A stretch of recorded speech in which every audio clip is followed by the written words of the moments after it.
Hello, and thanks for joining me for today's Bible reading for October 17th. I'm Sue, and I'm reading Mark 6 through 7 from the World English Bible. He went out from there, that's Jesus. He went out from there, he came into his own country, and his disciples followed him. When the Sabbath had come, he began to teach in the synagogue, and many hearing him were astonished, saying, "Where did this man get these things? And what is the wisdom that is given to this man, that such mighty works come about by his hands?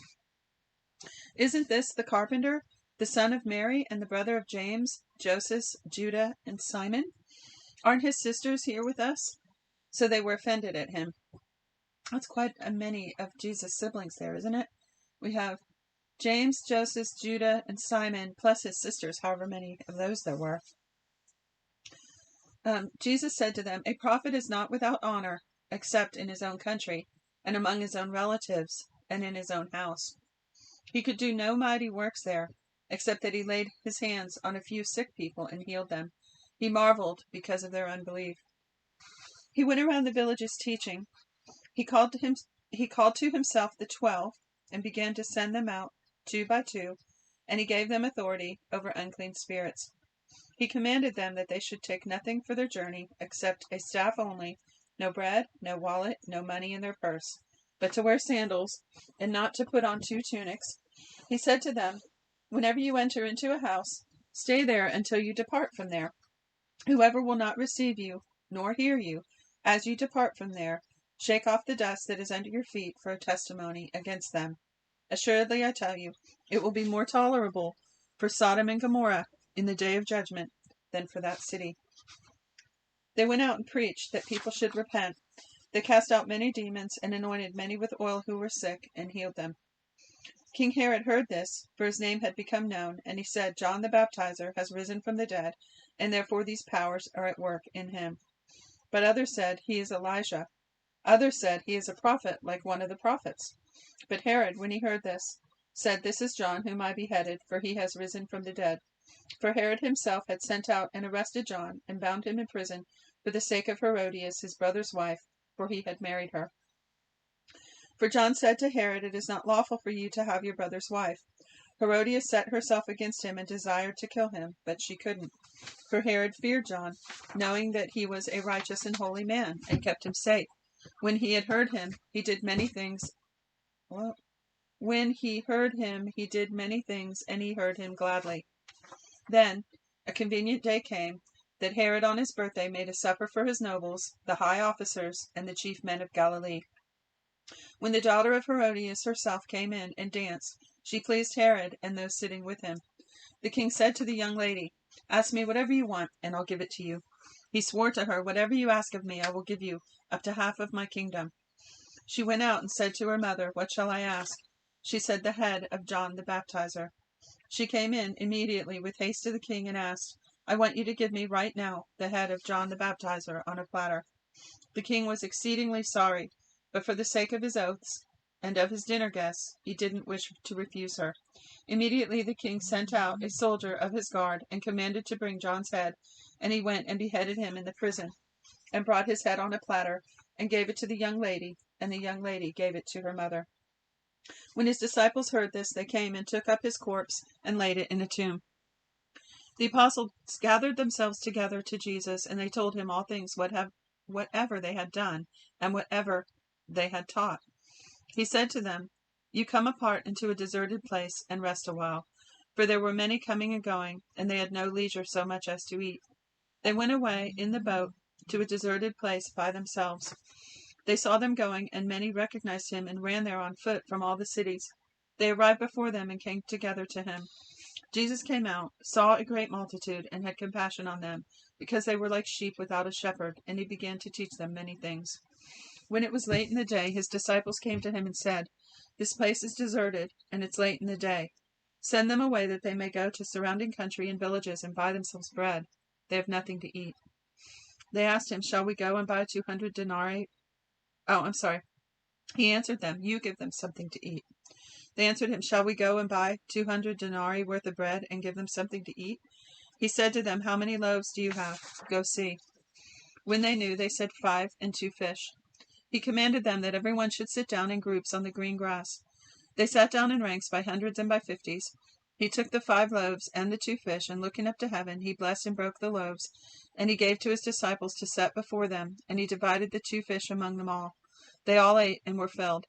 They took up 12 baskets full of broken pieces, and also of the fish. Those who ate the loaves were 5,000 men. Immediately he made his disciples get into the boat and go ahead to the other side, to Bethesda, while he himself sent the multitude away. After he had taken leave of them, he went up the mountain to pray. When evening had come, the boat was in the middle of the sea, and he was alone on the land. Seeing them distressed in rowing, for the wind was contrary to them, about the 4th watch of the night, he came to them, walking on the sea, and he would have passed them by. But they, when they saw him walking on the sea, supposed that it was a ghost, and cried out. For they all saw him, and were troubled. But he immediately spoke with them, and said to them, Cheer up, it is I, don't be afraid. Now there's a Bible teacher, Bill Creasy, who he's a professor who's taught through the Bible for years. And I believe that series is on Audible, or it might be on... there's a free version of audiobooks called LibriVox. Anyway, Bill Creasy, and he taught that on the Sea of Galilee, at a certain watch of the night, the winds are coming from a certain direction, and the moon would be in a certain direction, so that it would have been shining on Jesus and blowing in the wind in a way that would blow his clothing and enlighten him in a way that he would look like a ghost. I thought that was interesting. I think he said he does tours in Israel, and I think he said he actually has taken people out there at night so they could see that. So it said, they supposed it was a ghost and cried out, for they saw him and were troubled. But he immediately spoke with them and said to them, Cheer up, it is I. Don't be afraid. He got into the boat with them, and the wind ceased, and they were very amazed among themselves, and marveled, for they hadn't understood about the loaves, but their hearts were hardened. When they had crossed over, they came to the land at Gennesaret, and moored to the shore. When they had come out of the boat, immediately the people recognized him, and ran around that whole region, and began to bring those who were sick on their mats to where they heard he was. Wherever he entered, into villages, or into cities, or into the country, they laid the sick in the marketplaces, and begged him that they might just touch the fringe of his garment, and as many as touched him were made well. Then the Pharisees and some of the scribes gathered together to him, having come from Jerusalem. Now when they saw some of the disciples eating bread with defiled, that is, unwashed hands, they found fault. For the Pharisees and all of the Jews don't eat unless they wash their hands and forearms, holding to the tradition of the elders. They don't eat when they come from the marketplace unless they bathe themselves, and there are many other things which they have received to hold to, washing of cups, pitchers, bronze vessels, and couches. The Pharisees and the scribes asked him, Why don't your disciples walk according to the tradition of the elders, but eat their bread with unwashed hands? He answered them, Well, did Isaiah prophesy of you hypocrites? As it is written, This people honor me with their lips, but their heart is far from me. They worship me in vain, teaching as doctrine the commandments of men. For you set aside the commandment of God, and hold tightly to the tradition of men, the washing of pitchers and cups, and you do many other such things. He said to them, Full well do you reject the commandment of God, that you may keep your tradition. For Moses said, Honor your father and mother, and he who speaks evil of father and mother, let him be put to death. But you say, if a man tells his father or mother, whatever profit you might have received from me is Corban, that is to say, given to God, then you no longer allow him to do anything for his father or mother, making void the word of God by your tradition, which you have handed down. You do many things like this.